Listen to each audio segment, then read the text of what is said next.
এই প্রথম আমরা 1800 ফুট উপর থেকে নিজের চোখে সূর্যোদয় দেখছি। ও হলো গিয়া সাজে করে একটা ভিউ ফজর নামাজ পড়ার পরে। এই হচ্ছে সাজেকের সেই হেলিপ্যাড, সাজেক 0 পয়েন্ট।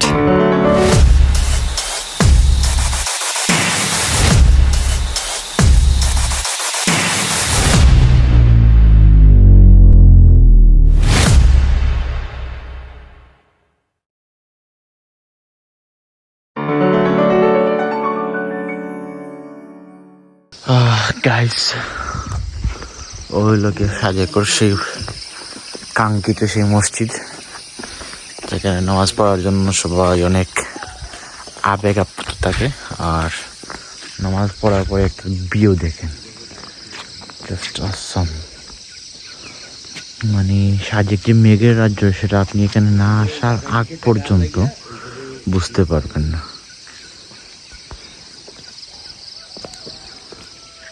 জাস্ট দেখেন জিনিসগুলো। আর ওই দিক থেকে সূর্যটা কিছুক্ষণের মধ্যে উদিত হবে, সানরাইজটা দেখতে কিন্তু আরো অসাধারণ লাগবে। আর ফজরের নামাজের পরে এরকম একটা ভিউর মধ্যে হাঁটা লাইফে আর কিছুই লাগে না ভাই। যারা ভাবতেছেন সাজেক আসার জন্য আহামরি টাকা পয়সার প্রয়োজন, ওরকম কোনো কিছুই না।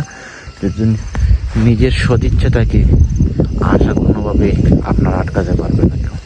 মসজিদের পিছন দিক দিয়ে এইরকম একটা ভিউ পাবেন আপনারা। আর এই হচ্ছে সামন দিক, এখানে অনেক মেঘ। আর এই হচ্ছে মসজিদ। এই প্রথম আমরা 1800 ফুট উপর থেকে নিজের চোখে সূর্যোদয় দেখছি। আলহামদুলিল্লাহ, আলহামদুলিল্লাহ, আলহামদুলিল্লাহ গাইস, কি বলবো, বলার বাহিরে। ও হইলো গিয়া সাজে করে একটা ভিউ ফজর নামাজ পড়ার পরে। এই ভিউটা দেখার লাগি মনে হয় পর্যটক হলো খুবই ভিড় থাকে, বাট আমরা সপ্তাহের মাঝখানে হওয়ার কারণে পর্যটক তেমন একটা নাই। আর যার ধরনের কোনো মানুষও নাই, জাস্ট আমরা আছি। আর সানরাইজটা দেখতে থেকে কিন্তু অসাম লাগে। লাইফে এরকম যদি একটা ভিউ দেখা যায় না ভাই, আর কোনটা লাগে না লাইফে। জাস্ট কুছ ভি নেই চাইয়ে ইসকে আলাওয়া। আমরা এখন মসজিদ থেকে নেমে যাচ্ছি। আর সূর্য থাকতে থাকতে আমাদের হেলিপ্যাডে যেতে হবে, তা না হলে আমরা সুন্দর এই ভিউটা দেখতে পারবো না। সো গাইস, এই হচ্ছে সাজেকের সেই হেলিপ্যাড, যেখান থেকে আমরা আগে ভিডিওতে দেখতাম কত সুন্দর সুন্দর ভিউ। গাইস, এখন জীবনের প্রথম এই হেলিপ্যাডে যাব। আর এখানে লেখা আছে সীমান্তের অতন্দ্র প্রহরী। এই দেখেন গাইস ভিউ, আল্লাহ, মানে কি শুক্রিয়া আদায় করব, মানে বলার বাহিরে। মেঘ, সূর্য,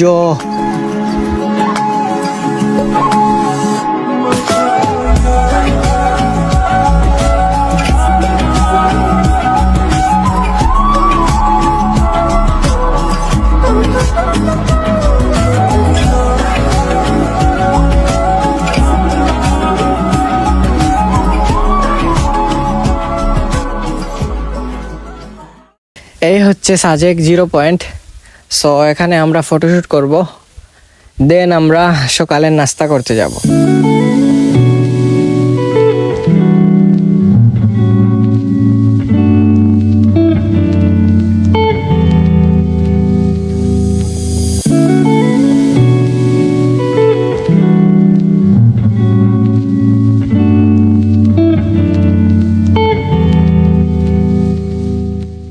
এরপর গাইস, আমরা মেঘের পাশে বসে বাঁশের কাপে গরম চা খেলাম হেসে হেসে।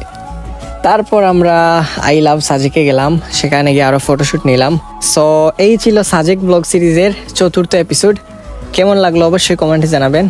সো দেখা হচ্ছে 5ম এপিসোডে। সবাই ভালো থাকবেন, সুস্থ থাকবেন। আসসালামু আলাইকুম ওয়া রাহমাতুল্লাহি ওয়া বারাকাতুহু।